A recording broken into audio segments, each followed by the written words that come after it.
ces Japonais qui s'évaporent, ils ne quittent pas le Japon. Ils restent au Japon. Et ça aussi, c'est quand même intéressant parce que je pense que nous, occidentaux, enfin en tout cas moi, quand je pense à ça, je me dis, ben voilà, île déserte, salut, vous ne me trouverez plus. Un petit caillou en plein milieu de l'océan, et puis voilà. Mais eux, non, ils restent dans leur pays, ils changent juste de ville, de situation, et c'est tout, et ça leur convient.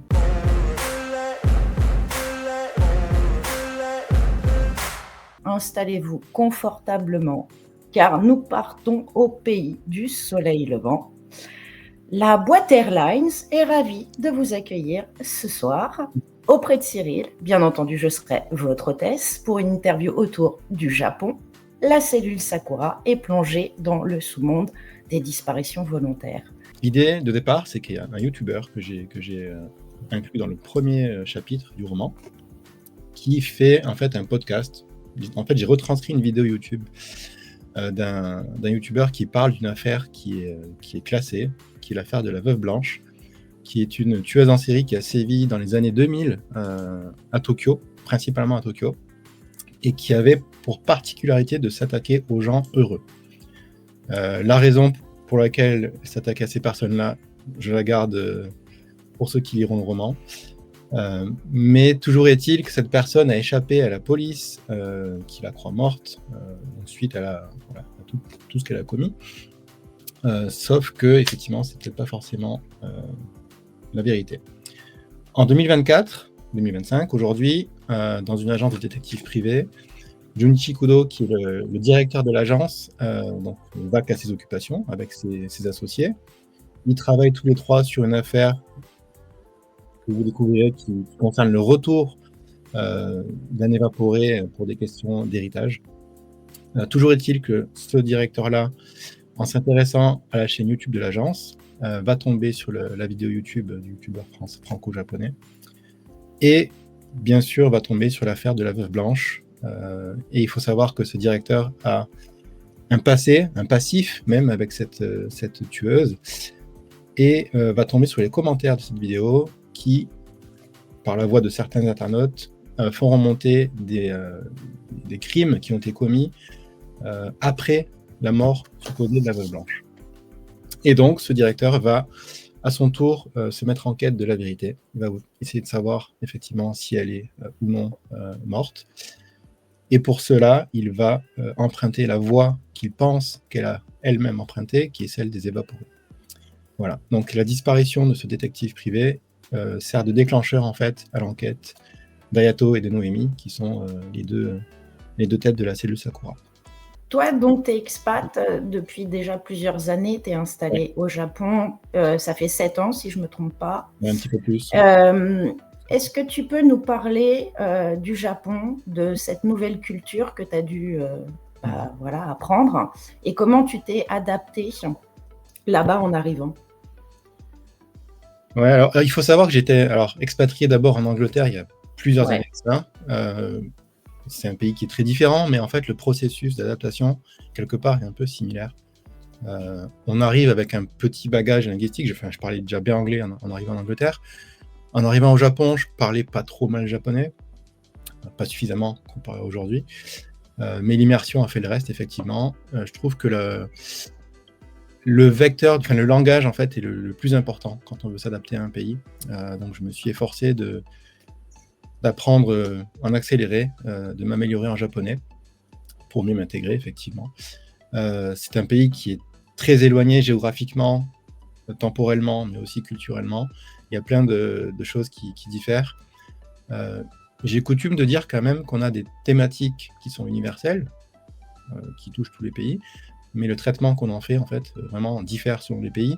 Et le Japon, pour le coup, est complètement à part. Combien de fois je me suis retrouvé dans des situations où je voyais des gens qui réagissaient à des situations et je ne comprenais pas, en fait. J'avais du mal moi, avec mon regard occidental, je ne comprenais pas les réactions des gens. Donc je m'étonnais beaucoup. Et j'ai fini par arrêter de m'étonner et de me dire, à l'inverse, pourquoi c'est comme ça? Essayer de comprendre le point de vue des gens de cette culture-là. Et c'est là que j'ai commencé à me dire que je pouvais peut-être écrire sur le Japon pour essayer de véhiculer, de transmettre un peu ses réactions et ses façons de voir les choses sur des thématiques qui sont universelles.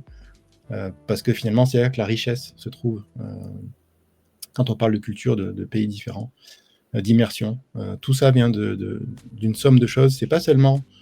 on a coutume de dire, on parle souvent des lieux, des repères géographiques, des repères, des monuments, des choses comme ça.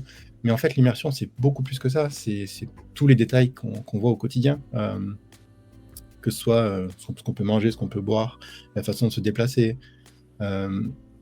les infos, enfin la façon dont sont présentées les infos, la météo, les phénomènes météo, parce que les typhons, à ma connaissance, on n'en a pas en France. Par contre, j'en ai vécu une bonne dizaine au Japon, et je peux vous dire que c'est quelque chose. Les tremblements de terre, pareil, qui sont quand même hyper fréquents, on a quand même une bonne 50aine par an, en fonction des niveaux de secousse. Alors des fois c'est tout petit, mais des fois c'est un peu plus important que ça. Il y a aussi des choses toutes simples, hein, la route, le fait de conduire, on conduit à gauche, on circule à gauche, dans les couloirs du métro on circule à gauche, les gens font attention aux autres en circulant, il y a tout un tas de codes sociaux et moraux qui sont différents aussi. Donc voilà, c'est très très riche, il y a beaucoup de choses à transmettre, et c'est ce que j'essaie de faire au mieux. Et encore surpris? Il y a encore des choses qui te surprennent, qui... Totalement. Il y a... pour parler de ce thème des évaporés, c'était... je suis encore surpris de ce que j'ai pu découvrir, de ce que j'ai écrit, parce que j'ai écrit des choses qui, pour moi, me paraissaient un peu banales. Un détective privé qui fait une filature, une enquête de police, des choses comme ça. Mais en fait, quand on prend un peu de recul et qu'on met ça dans le contexte des évaporés et de l'industrie des évaporés, on va en parler après, ça prend un sens complètement différent, et effectivement, c'est fascinant. Il y a beaucoup de thématiques comme ça que je peux explorer au Japon, donc j'ai pas fini. Vous n'avez pas fini de me voir avec ça. Mais oui, c'est fascinant, ça fait partie de la richesse qu'on peut trouver dans chacun des pays. Quel morceau en fait de Cyril on retrouve chez Noémie et chez Hayato? Pour les personnages, comme pour pas mal de points de l'intrigue, il y a un vrai mix en fait de travail culturel entre la France et le Japon. J'ai gardé ma plume occidentale, mais j'ai repris quand même beaucoup des codes du polar et voilà, japonais. Parmi lesquels l'enquêteur principal, le héros, qui est l'archétype du héros, Hayato rentre complètement dans les codes japonais, que ce soit du polar ou du drama, des séries. Voilà, j'ai bouffé des centaines et des centaines de romans et de séries qui n'ont pas été traduites, bien sûr, et voilà, j'ai pu profiler au mieux ce genre de personnage. Son côté bouffe-tout, c'est bon, on va pas se mentir, hein, je suis toujours en train de manger quelque chose. Je sais pas où ça va, mais en tout cas, je les mange. Voilà. Ça, c'est un petit peu mon côté Hayato. Quelle chance. Les gens dans le chat t'ont reconnu, hein, on va pas se mentir sur ce coup-là. Ouais, je me cache plus. Je me cache plus, c'est bon. Quant à Noémie, alors Noémie, la petite histoire. Noémie, alors dans la couleur d'Izanagi, on découvre son nom de famille japonais qui est Nakai, et son nom de famille français qui est Legrand. Noémie Nakai, c'est une véritable personne qui existe vraiment. C'est une actrice franco-japonaise que je connais un petit peu et qui vit sa vie entre Tokyo et Londres, on va dire ça comme ça, et à qui j'ai demandé si je pouvais emprunter les traits physiques, en tout cas, pour les biens de mes histoires. J'ai un petit peu modifié un petit peu quelques aspects de sa personnalité, bien sûr, mais Noémie me sert aussi de fenêtre. Voilà, ça me permet de véhiculer le point de vue d'un occidental par rapport à des sujets, à des phénomènes, à tout ce qu'elle voit en fait dans ses enquêtes, pour montrer un petit peu le regard qu'aurait, je pense, le lecteur s'il était à sa place. Voilà, il y a... en plus, elle cumule un petit peu tout ce qu'il ne faut pas dans cette société. Elle a 35 ans, elle a un enfant, elle est célibataire. Sa mère essaie de la recaser à tout prix, elle veut la marier. Elle est dans la police, qui est une structure qui est quand même à 99% masculine au Japon. Voilà, elle cumule vraiment tout ce qu'il ne faut pas. Elle a son caractère un petit peu franchouillard, elle est un petit peu de chez nous pour ça. Elle a quand même une compréhension et une intégration dans la société japonaise, hein, puisqu'elle est à moitié japonaise. Mais elle me permet vraiment de donner un petit peu mon avis sur certains sujets et de casser un peu les codes, en fait, de casser les mythes et les préjugés qu'on peut avoir sur le pays. Voilà. Dans Izanagi, il y a un passage où elle dit que dans le quartier où ils sont, tous les bâtiments se ressemblent, que c'est horrible, que c'est moche, que ça n'a rien. Enfin, on sort vraiment de point de vue strictement touristique, on va dire. On est vraiment dans du concret, dans du local. Elle s'indigne aussi par rapport au scandale qui a touché la faculté de médecine de Tokyo il y a quelques années par rapport aux candidates féminines qui étaient pas invisibilisées, mais dont on baissait les notes volontairement pour les empêcher d'accéder à la formation, sous prétexte qu'à un moment donné de leur vie, elles faisaient des enfants et qu'elles venaient à quitter le monde du travail. Donc c'est un sacré scandale, effectivement. Donc voilà, ça me permet de montrer un petit peu les choses de manière pragmatique. Ouais. Et c'est un long travail parce que changer les préjugés des gens, casser ces images qu'ils peuvent avoir du Japon, c'est vraiment long, c'est vraiment pas évident. J'ai beaucoup de retours. J'ai des retours parfois de gens qui me disent oui, mais ça pourrait se passer à Paris, ce serait la même chose. Je suis désolé, mais non, quoi. Non. Dans le plus infime des détails des deux romans, on voit bien qu'on est au Japon. Et voilà. C'est long, ça fait partie des choses que j'essaie de faire. C'est ma ligne directrice. Je veux montrer ce qu'est le Japon réellement. Voilà, à travers ces personnages-là aussi. C'est important. Ouais. Tu fais référence à Tiffaine Véron, une touriste française qui a disparu en 2018. Qui coïncide un petit peu avec ton année d'installation au Japon. Est-ce que ça a été pour toi le point de départ justement de ce roman ? Est-ce que tu en avais entendu parler à ton arrivée et est-ce que tu as réussi à avoir des échanges avec la famille de Tiffaine pour Alors, point de départ de l'intrigue, non. Parce que Les Évaporés, c'est quelque chose de différent. Mais il y a quand même un lien. Effectivement, j'en parle dans les remerciements. Alors, pour la petite histoire, oui, je connais la famille de Tiffaine Véron, je connais son frère, Damien, notamment, avec qui j'échange régulièrement, qui a lu le manuscrit. C'est quelqu'un qui se bat avec sa famille pour que la police fasse quelque chose pour la retrouver. La difficulté, en fait, c'est qu'on fait l'amalgame entre disparition volontaire et disparition tout court, en fait. C'est malheureux, mais c'est vrai. Le problème, c'est que la disparition volontaire, comme on le lit souvent dans les publications sur les réseaux, ça touche 100 000 personnes par an au Japon. En vrai, c'est beaucoup plus. Et en fait, ce phénomène en fait, est tellement important que la police ne fait rien. Ils peuvent pas. De toute façon, ils n'ont pas le temps. C'est impossible. S'ils passaient 5 minutes sur chaque affaire, ils passeraient leur vie. Il y a aussi ce fameux droit à l'oubli, ce droit à disparaître. Donc moralement, c'est aussi pas possible pour la police de s'aligner. Et donc en fait, les gens font un petit peu l'amalgame parce qu'en fait, une disparition, si on trouve pas le corps, en fait, on sait pas si c'est une disparition volontaire ou non. On peut pas lier, on peut pas savoir en fait. Et c'est vrai que la famille Véron s'est aussi heurtée à ça au début. La police disait mais en fait, on sait pas, peut-être qu'elle est partie, elle a voulu partir, elle a voulu tout quitter, elle vous a pas dit, c'est tout. Mais non, c'est clairement pas le cas. Ils essaient d'amener des preuves chaque année, des preuves nouvelles pour essayer de relancer l'enquête et de faire en sorte que la police en fait se positionne. C'est tout l'enjeu en fait de leur combat. Ils se sont appuyés pendant longtemps sur les détectives privés aussi, puisque c'est la seule alternative crédible à la police dans ces cas-là. Voilà, ça fait 7 ans, ça fait longtemps. Ça n'avance pas beaucoup, malheureusement. Il y a beaucoup de murs qui se prennent en pleine face parce que c'est compliqué. Il y a l'image du Japon qui est en jeu. La police locale aussi dans la préfecture où elle a disparu, qui est une police différente de celle de Tokyo, qui n'est pas forcément habituée à gérer ce type d'histoire.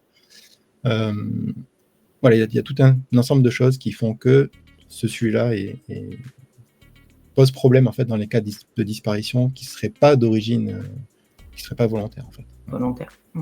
Combien de temps en fait ça t'a pris pour accumuler toutes les informations que tu as réussi à drainer Ouais. Comment tu t'y es pris? Comment tu as réussi aussi à rentrer en contact avec la fameuse agence de détectives privés MJ Research? Et comment est-ce que tu as été accueilli quand tu as posé tes questions? Est-ce que c'était plutôt favorablement ou avec une certaine réserve? Alors, ça m'a pris un peu plus de 2 ans. En fait, j'ai commencé à écrire Izanagi pour ce roman, pour le Crépuscule de la Veuve Blanche. J'avais déjà la trame des deux en tête, bien en tête, et même celui d'après. Et donc, ça a dirigé mon travail de recherche. Voilà, il y a eu beaucoup d'interrogations par rapport à la colère d'Izanagi, mais moi, je m'inquiétais pas, je savais très bien où j'allais. Je savais parfaitement comment introduire cette thématique. Voilà. Et donc, je me suis rapproché des divers experts dont j'avais besoin pour mes 2 intrigues. Alors, la colère d'Izanagi, merci Fred qui met la couverture. Ça traite de la violence 2.0 en ligne qui touche les étudiants, les jeunes japonais qui sont piégés en fait par un mécanisme que je décris un petit peu dans le roman, mais qui est encore plus compliqué, plus complexe en réalité, et qui est complètement actuel en fait. C'est un phénomène qui est assez glaçant, assez méconnu, voilà. Et je me suis appuyé, comme d'habitude, sur la réalité des choses. Pour l'agence de détective privé, en fait, comment expliquer? Alors, je savais que le déclencheur était la disparition d'un détective privé, parce que pour moi, c'était le meilleur moyen de légitimer en fait l'entrée en scène de la police pour l'enquête. Sans quoi, il n'y aurait pas eu d'enquête, et page 3, c'était fini. Et en fait, c'est en cherchant plus précisément de quoi il en était question quand je parle des détectives privés, comment ils fonctionnaient, combien ils étaient au Japon, quelles étaient les agences les plus cotées, les plus importantes, voilà, que je suis tombé sur MJ Research, et effectivement, qui est l'une des plus grandes agences de Tokyo en termes de revenus et de réputation. Et là, j'ai découvert en fait un truc qui m'a un peu interpellé, c'est leur chaîne YouTube. Là, je me suis dit, détective privé, normalement, c'est plutôt la parka, machin, voilà, dans la brume, un peu ils se cachent, ils sont discrets, ils font attention. Pas du tout. Ils ont une chaîne YouTube avec 90 000 membres qui les suivent.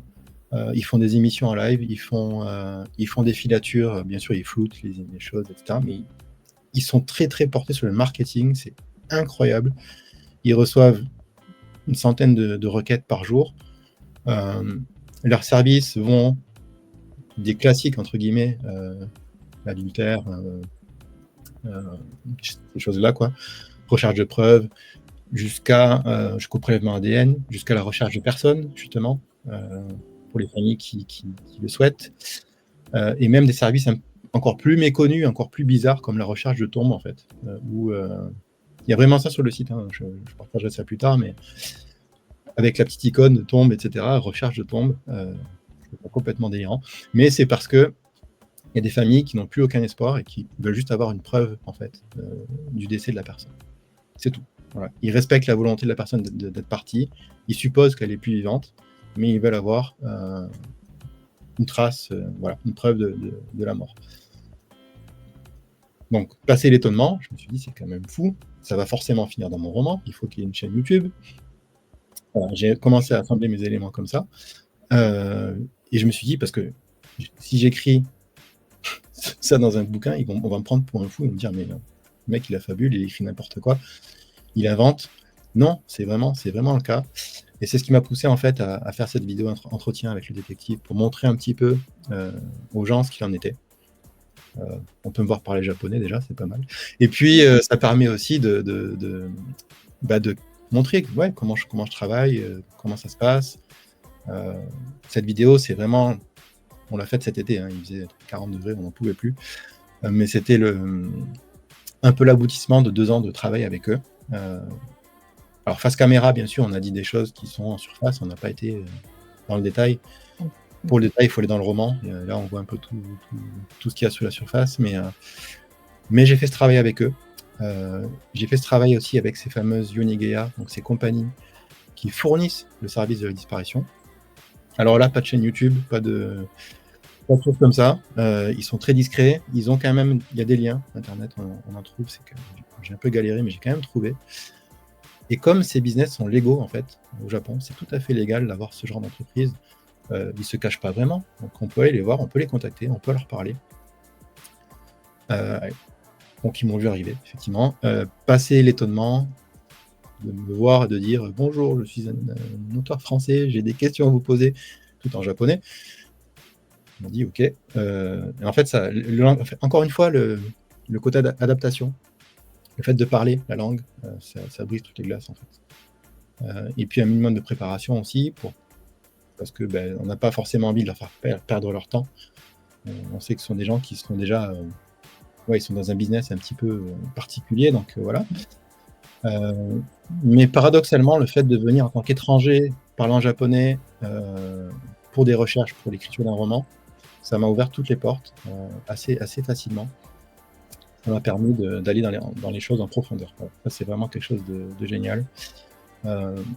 Après, une partie de recherche personnelle aussi, hein, beaucoup de documentation, de lecture, de visionnage. J'ai sorti des informations qui venaient de rapports ministériels, etc., en japonais, bien sûr, qui m'ont servi d'amorce aussi à certaines choses que je traite dans le roman, qui paraissent complètement anodines en plus dans le texte. Je peux en parler parce que c'est pas forcément un gros spoil, mais il y a un réseau d'entraide pour les évaporés. Je savais pas. J'ai découvert ça dans un rapport, quelques lignes dans un rapport, et je me suis dit, c'est forcément intéressant à utiliser. J'ai rien trouvé d'autre que ça. Donc je suis allé sur le terrain à nouveau, à la rencontre des gens, des évaporés eux-mêmes en fait. Je sais que Léna Mauger, qui est une journaliste française, a fait ce travail-là en 2014. Elle a fait un roman graphique où elle partait à la rencontre d'évaporés. Et donc, elle dressait leur portrait, leur profil, en fait. Et chacun racontait son traumatisme, sa vie d'avant, sa vie d'après. Voilà, c'était aux Arènes, je crois. C'était il y a 10 ans. Ça a été réédité l'année dernière chez Common, qui est un petit éditeur, qui est un très bon éditeur, j'aime beaucoup ce qu'ils font. Mais tout ça pour dire que ça me montre que c'est possible. Donc je me suis dit, vas-y, j'y suis allé. Effectivement, j'ai fait un peu le même travail. J'ai découvert beaucoup d'histoires personnelles, beaucoup d'affaires. J'ai emprunté quelques histoires justement pour créer le background de mes personnages, notamment côté traumatique, hein, ce qui a pu leur arriver par le passé et pourquoi ils se battent aujourd'hui. Je pensais notamment à Akane, la jeune détective, la plus jeune détective des trois. Et donc j'ai pu tirer sur ce fil en fait et déterrer un petit peu des infos plus précises sur ce fameux réseau. Je m'en suis servi forcément dans mon roman, et ça c'est quelque chose de complètement inédit. Donc j'ai vraiment fait ce travail-là. Je pars du principe que j'ai la chance d'être là-bas, de parler la langue, de pouvoir creuser les sujets, d'aller en profondeur sur ces choses-là, et de parler français, heureusement, et de pouvoir écrire français pour transmettre tout ça au lecteur. Donc je suis... voilà, je pense que c'est ma ligne directrice maintenant avec ces enquêtes. Pour toi, est-ce que c'est légitime d'avoir envie de s'évaporer ? Moi, je pense qu'on a le droit de disposer de soi-même comme on veut. Voilà, on est adulte. À partir du moment où on est adulte, hein, attention. Après, en pratique, c'est plus compliqué. On fait partie d'une société, effectivement. On existe les uns par rapport aux autres aussi. Donc, la question n'est pas si simple que ça. Et force est de constater qu'il y a des pays qui voient ça différemment, comme le Japon, effectivement, où c'est tout à fait légal. Et ce droit à l'oubli existe. Ouais. Tu parlais d'îles désertes, et c'est intéressant, parce que j'ai oublié de parler de ce point-là, mais ces Japonais qui s'évaporent, ils ne quittent pas le Japon. Ils restent au Japon. Et ça aussi, c'est quand même intéressant, parce que je pense que nous, occidentaux, enfin en tout cas moi, quand je pense à ça, je me dis, voilà, île déserte, salut, vous ne me trouverez plus. Un petit caillou en plein milieu de l'océan, et puis voilà. Mais eux, non, ils restent dans leur pays, ils changent juste de ville, de situation, et c'est tout, et ça leur convient. Donc il y a cette vision aussi qui diffère, ça c'est la culture qui entre en jeu, à mon avis, à ce niveau-là. est-ce que tu sais combien de personnes sont évaporées? Mhm. Est-ce qu'il y a des statistiques de ce genre de choses quand on fait des recherches? On parle de combien de personnes? Ah, tu m'as volé ma question, Oui, Fred. c'est le chat, c'est pas moi. Bien joué. Non, on n'a pas le chiffre officiel, effectivement. On sait juste la stat annuelle. Parce que finalement, ces gens qui disparaissent, on ne sait pas après ce qu'il en devient. Pas toujours, en tout cas. Certaines meurent aussi, hein. Enfin, malheureusement. Donc l'équilibre se fait aussi à ce niveau-là, mais bon, on sait que chaque année, voilà, il y a plus de 100 000 personnes qui s'évaporent. C'est déjà beaucoup, sachant qu'au Japon, on est 125 millions aujourd'hui, je pense, d'habitants. C'est pour les proches que c'est éventuellement beaucoup plus compliqué quand quelqu'un disparaît.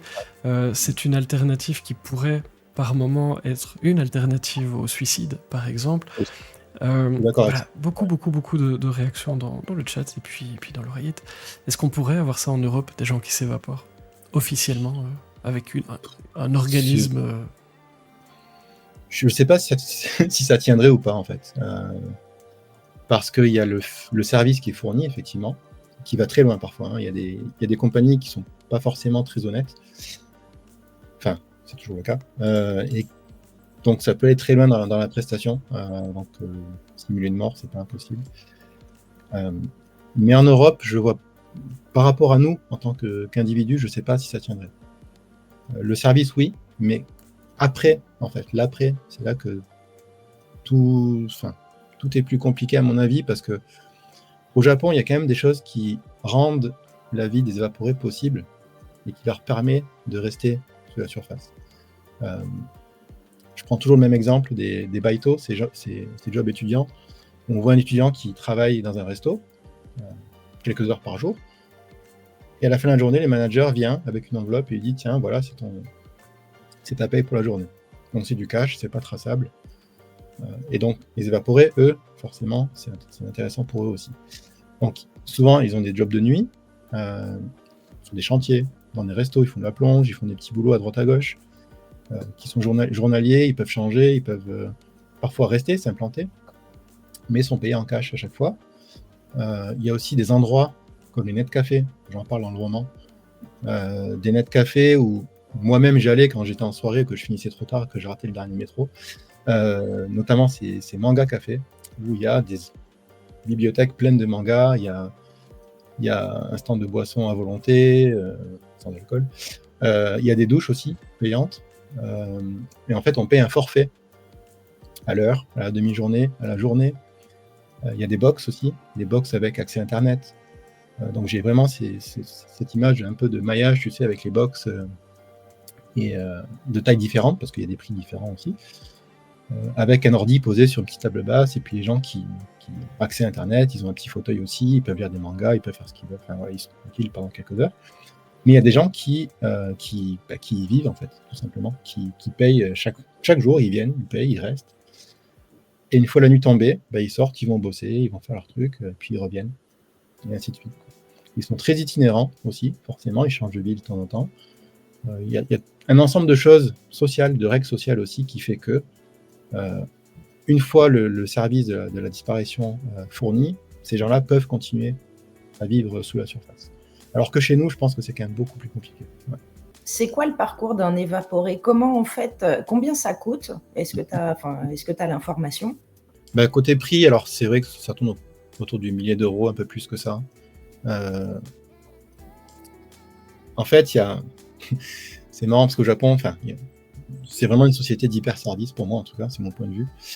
Dans le sens où on a, pour une prestation, des tas d'options possibles. Quand on prend le Shinkansen, le TGV, on a plusieurs types de trains qui vont plus ou moins vite, qui s'arrêtent plus ou moins souvent.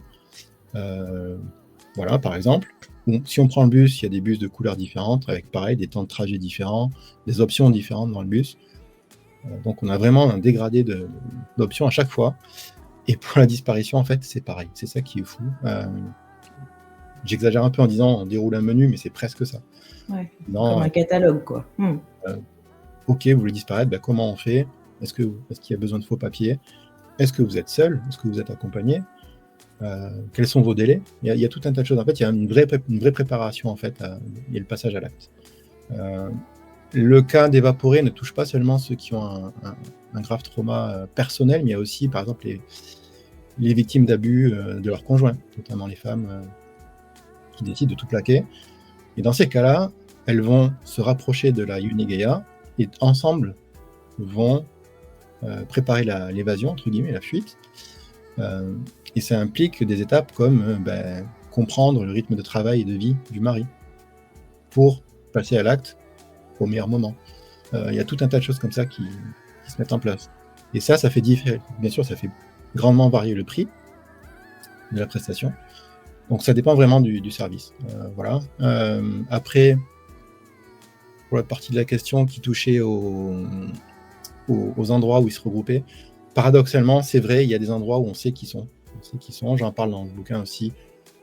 À Osaka, il y a un quartier qui s'appelle Nishinari, qu'on appelait autrefois Kamagasaki, qui est un endroit où on sait que les évaporés se regroupent. D'ailleurs, c'est un quartier où tout est moins cher, que ce soit le logement, que ce soit la nourriture. Il y a aussi des logements spéciaux qu'on appelle les doya, qui sont un petit peu pas des hôtels, mais des logements un peu particuliers, des petites chambres toutes minuscules, voilà, où ça coûte pas trop cher de loger. Et donc, c'est un peu fait pour eux aussi. Voilà, c'est là qu'il y a tout. Franchement, tout le paradoxe est là, en fait. Les gens veulent s'évaporer, mais on sait où ils sont. Alors, pas toujours, bien sûr, il n'y a pas que ces endroits-là. Mais on sait quand même qu'il y a des quartiers où on est vraiment. On peut aller à leur rencontre, et c'est ce que j'ai fait d'ailleurs. Mais culturellement, effectivement, il y a ce droit à l'oubli, un peu cette pudeur, ce respect de la vie privée, poussé à l'extrême, en fait, qui fait qu'on ne va pas forcément les embêter, quoi. Et ça, je pense qu'en Europe, c'est impossible. Ce ne serait pas possible d'avoir ce genre de situation. Mais qu'est-ce qui se passe si des années plus tard, ils veulent récupérer leur première vie? Est-ce que c'est faisable? Ouais, alors, excellente question. En plus, toi qui connais bien Franck Tillier, ça va t'intéresser. Pourquoi? En quelques mots. Parce que j'ai lu Le plaisir de la peur de Franck Tillier, la façon dont il traite ces sujets. Et je me suis un peu retrouvé effectivement dans la manière de traiter les sujets. Donc on a une thématique et on essaie d'attaquer sous tous les angles possibles, en fait. Et le retour d'évaporation, effectivement, c'est l'un des angles d'attaque du sujet. Ça arrive, c'est pas si fréquent, mais ça arrive. Et c'est d'ailleurs le sujet de l'ouverture du roman. J'en dis pas plus, mais on découvre avec l'agence de détectives privés l'affaire sur laquelle il travaille. C'est une affaire qui touche à ça, un retour d'évaporation. Moi, ce que j'ai vraiment ressenti, c'est qu'il se sentait libre, en fait. C'est ce qui m'a frappé le plus. C'est ce sentiment de liberté, de tranquillité. Il était serein, souvent, la plupart du temps. C'est bien sûr avec une pointe de regret par rapport à leur ancienne vie, surtout par rapport aux gens qu'ils ont laissés derrière. C'est aussi réciproque, hein, bien sûr. Mais notamment pour ceux qui sont partis pour des raisons qui touchaient à l'honneur de leur famille, ils ne voyaient pas les choses autrement. C'est plutôt un soulagement pour eux que d'être partis. Voilà, même si bien sûr il y a du regret parfois, on se dit qu'on est passé à côté de sa vie, qu'on aurait dû faire mieux, qu'on aurait pu faire mieux. Mais il y a quand même beaucoup de pudeur, beaucoup de quand même de sérénité, je trouve. Ouais. Et puis ce sentiment de liberté, en fait. Comment tes livres sont perçus au Japon? Est-ce que voilà, tu es sur la bonne voie pour les traductions, etc. Ouais. Beaucoup de monde s'inquiète de savoir si les petits Japonais et les petites Japonaises vont pouvoir te lire. Alors, c'est déjà le cas, en fait. Comme j'en parlais au début avec Izanagi, mais ma ligne directrice, c'était vraiment en me disant, OK, j'écris sur le Japon. C'est un pays qui est très soucieux de son image à l'étranger. Et encore plus quand c'est sous la plume d'un étranger. Je savais que c'était compliqué. Je m'attaquais à un truc très risqué. Donc, j'avais besoin de bosser. Vraiment beaucoup bosser. De faire beaucoup de recherches. De bosser ce réalisme à fond. Dans les deux romans, c'est le cas. c'est pour ça que j'ai pas très bien compris les critiques par rapport au lieu et au fait par rapport à l'immersion, parce que justement, le Japon, c'est vraiment ça, dans les deux romans. Alors, on a un bureau au Japon qui s'appelle le bureau des copyrights français, qui sert un peu de super agent littéraire qui va lire toutes les productions, qui va sélectionner les productions françaises chaque année, tout genre confondu en fait, et qui va mettre ça en face du lectorat japonais en se disant est-ce que ça passe, est-ce que ça passe pas, est-ce que ça passerait, est-ce que ça passerait pas. Dans mon cas, ça a été un gros oui pour les deux romans, donc ça j'en suis ravi. D'ailleurs, le tout premier avis que j'ai eu pour Izanagi vient de cette structure-là, donc ça m'a beaucoup conforté entre guillemets dans le travail que j'ai fait, sachant que c'est un staff qui est franco-japonais. Il y a vraiment des japonais 100%, mais qui, comme moi j'ai appris le japonais, eux ont appris le français suffisamment pour pouvoir lire des ouvrages français et se positionner. Voilà, donc c'est vraiment pour moi la confirmation quelque part que tout le travail que j'ai fait n'est pas acheté. Ça c'est cool. Après j'ai des lecteurs un peu de tous bords. Effectivement, pour Izanagi, en plus ça a été d'autant plus compliqué quand on connaît l'histoire du roman, d'avoir le même effet pour tous les lecteurs en fait. Les lecteurs qui connaissent pas le Japon du tout, les lecteurs qui connaissent un petit peu le Japon ou qui croient le connaître, ceux qui ont voyagé un petit peu et qui ont quelques accroches aussi, ceux qui y vivent comme moi, qui se sont fait berner comme tout le monde, mais ça c'est cool. Et aussi les Japonais francophiles et qui lisent le français, et pareil, ils se sont fait complètement avoir, donc je suis tout à fait ravi. Ils m'ont quand même pointé des détails très très spécifiques que je pense seuls les gens qui vivent au Japon peuvent voir dans ce texte, en me disant tu t'es pas trompé là, il y a un truc qui va pas, non? Moi, je leur ai dit, je sais pas, vous avez qu'à lire jusqu'au bout, vous verrez bien. Effectivement, ça a marché pour eux aussi. Donc, j'ai dû travailler toute une gamme de détails, en fait, qui touche tout type de lecteur, et ça a été un casse-tête incroyable. Mais ça m'a mis en appétit, justement, pour aller sur le deuxième texte, avec encore cette envie d'être traduit. Voilà. Aujourd'hui, j'ai 3 éditeurs japonais qui s'intéressent aux 2 romans. Voilà, il faut croiser les doigts qu'ils se lancent. Ça, c'est le côté un petit peu japonais. Ils sont un petit peu frileux sur ces questions-là. Je pense qu'il faut un déclencheur. En fait, il faut une première traduction, peut-être ailleurs, pour qu'ils se lancent. J'en parlais un peu avec... Ou un prix, oui. Ça peut aider, un prix. J'en ai eu. Céline, cool. t'as pas envie de parler d'un prix? Si, moi je voulais savoir, ça fait bientôt faire un mois maintenant que ton livre est sorti, et qu'est-ce que tu retiens des retours du public que tu as, les posts sur tes vidéos et bien sûr sur ton prix que tu as eu pour le crépuscule de la Veuve Blanche au Festival Sans Nom. Je suis très très content, forcément. Je me posais des questions par rapport au démarrage, comme pour Izanagi, mais on est encore un cran au-dessus d'Izanagi, donc moi je suis tout à fait ravi. Ce prix de la presse, en plus, c'est la presse régionale, donc c'est un prix qui récompense un peu le travail que j'ai fait derrière. Donc, ils m'ont donné ce prix pendant la soirée inaugurale au Festival Sans Nom. Et ils ont expliqué pourquoi, comment, ce qui leur avait plu dans ce texte. Donc, ça m'a beaucoup touché, et je suis vraiment d'autant plus ravi que des journalistes me décernent ce prix. Après, en termes de retour, pour l'instant, je suis assez content. Je sais qu'il y a des gens qui préfèrent le premier parce que, en fait, la grille de lecture des lecteurs, voilà, il y a cette question-là aussi. Dans le polar aujourd'hui, malheureusement, entre guillemets, je ne jette pas la pierre, mais on a des attentes qui évoluent en fonction des productions qui sont faites. Aujourd'hui, on a beaucoup de polars avec beaucoup de rebondissements, beaucoup de twists, ça va très vite, c'est direct. On a des émotions, on cherche l'émotion, on cherche le frisson.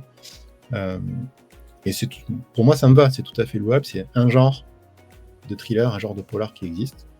Moi, je ne suis pas dans cette catégorie-là. Donc, j'ai fait un petit peu avec Izanagi, c'est vrai.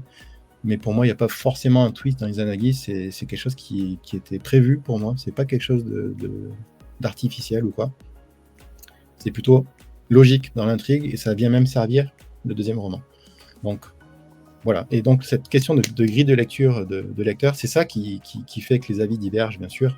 En plus du moment dans lequel on lit le bouquin, notre vie personnelle, il y a tout un tas de facteurs qui jouent dans un retour de lecture. Mais en tout cas, Pour d'autres personnes, ça a été plutôt un coup de cœur pour le deuxième, et non, j'en suis ravi, parce que je traite des thématiques et des sujets qui sont beaucoup plus humains, beaucoup plus profonds. Il y a beaucoup de sentiments dans ce texte aussi. On touche à des thématiques, l'amour mère-fille et la relation mère-fille dans des conditions pareilles en plus. C'est assez profond.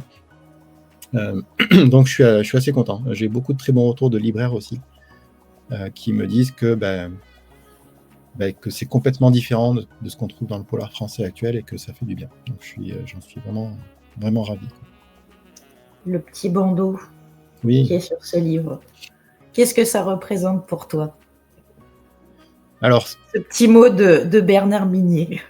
j'ai un peu hésité parce que je sais que certains, je dis pas qu'ils jettent la pierre au bandeau, mais qu'ils n'aiment pas trop voir des bandeaux sur les textes. Moi, je m'en fiche un peu. C'est pas forcément ça qui importe, c'est ce qu'il y a derrière. C'est encore une fois, c'est la relation humaine avec ici Bernard Minier, qui était un gros fan d'Asie. Il a écrit d'ailleurs M au bord de l'abîme, qui se passe à Hong Kong il y a quelques années, et qui est surtout quelqu'un qui fait énormément de recherches en amont de ses textes. Et je pense que c'est là qu'on se rejoint un petit peu. On a parlé du Japon au Quai du Polar il y a quelques années. On a accroché par rapport à ça, et je lui ai parlé déjà de cette intrigue-là, parce que j'avais déjà en tête, comme je vous le disais. Et donc on a beaucoup parlé de cette thématique-là, de la période à laquelle ça se passait, la saison des pluies, etc. Et il m'avait dit, ce serait génial que tu écrives sur le Japon, un Japon un peu post-apo, avec de la pluie, machin, pendant la saison des pluies. Enfin bon, on a tiré des pains sur la comète, en gros. J'avais un titre provisoire qui correspondait parfaitement à ça, c'était Tsuyu. Tsuyu, c'est la saison des pluies au Japon. C'est la mousson, au mois de juin. Et donc, en fait, voilà, ça a accroché. Il m'a dit, écoute, si jamais, quand tu auras fini ce manuscrit, si ça te va, j'aimerais bien le lire. Donc, effectivement, il a lu Les Enquêtes de la cellule Sakura, il a lu ce deuxième roman aussi, et ça a abouti à un bandeau. Donc, j'en suis très reconnaissant, je le redis ici, mais parce que c'est pas rien d'avoir le soutien d'un auteur comme lui, et puis même au-delà, ça me permet de rebondir là-dessus, mais comme ce que j'ai écrit est hyper différent, je pense que j'embête personne. Je marche sur les plates-bandes de personne, pour être honnête. Mais j'ai la chance d'être très très lu par mes pairs, ça j'en suis ravi. Il y a beaucoup de personnes qui me disent, il y a Cédric Cyr, il y a Franck Tillier qui ne rate pas une sortie non plus. Il y a Bernard Minier maintenant, Johanna Gustafsson aussi qui lit. Voilà, j'ai pas mal d'auteurs et d'autrices qui me suivent, et j'en suis content, quoi. Il n'y a rien de mieux pour ça, c'est cool. Les sorties, malheureusement, alors comme j'habite loin, j'ai pas cette fameuse journée service presse dans les locaux des éditeurs avec les piles de bouquins, on se prend en photo, on signe des bouquins, nanana. Moi, j'ai pas ça, je suis loin de tout ça. Je suis même pas là quand le bouquin sort, donc c'est même encore pire. D'habitude, je reçois quand même des livres un petit peu avant la sortie. Cette année, il y a eu quelques soucis d'envoi, etc. Ce qui fait que j'ai découvert mon texte le jour où je suis arrivé en France, après tout ce qui m'est arrivé là, chez mes parents. Et j'ai vu le bouquin sur la table, j'ai fait c'est mon livre. Et donc c'est la première fois que je l'ai vu physiquement. Ça fait bizarre. Et puis quelques heures après, j'avais le prix à Mulhouse, donc c'était un peu fou. Tout ça pour dire que oui, c'est un petit peu différent. J'ai une situation un peu différente, je le sais, mais ça fait partie du jeu. Pour écrire des bouquins comme ça, j'ai peut-être besoin d'en passer par là. La cellule Sakura, il y a la petite suite qui est en cours. Il est déjà fini. Ouais. Non, il n'est pas fini, non. C'est en cours. Je suis bien dedans. Ça va continuer, effectivement. Je ne sais pas si je ferai autant d'enquêtes que le département V, je ne sais pas comment on dit, de Jussie à de la Rolseb, mais en tout cas, je suis parti pour un petit moment. Il y aura aussi des one-shots, je pense. J'ai de quoi faire. Le Japon, j'ai vraiment de quoi faire sur beaucoup de choses, quoi.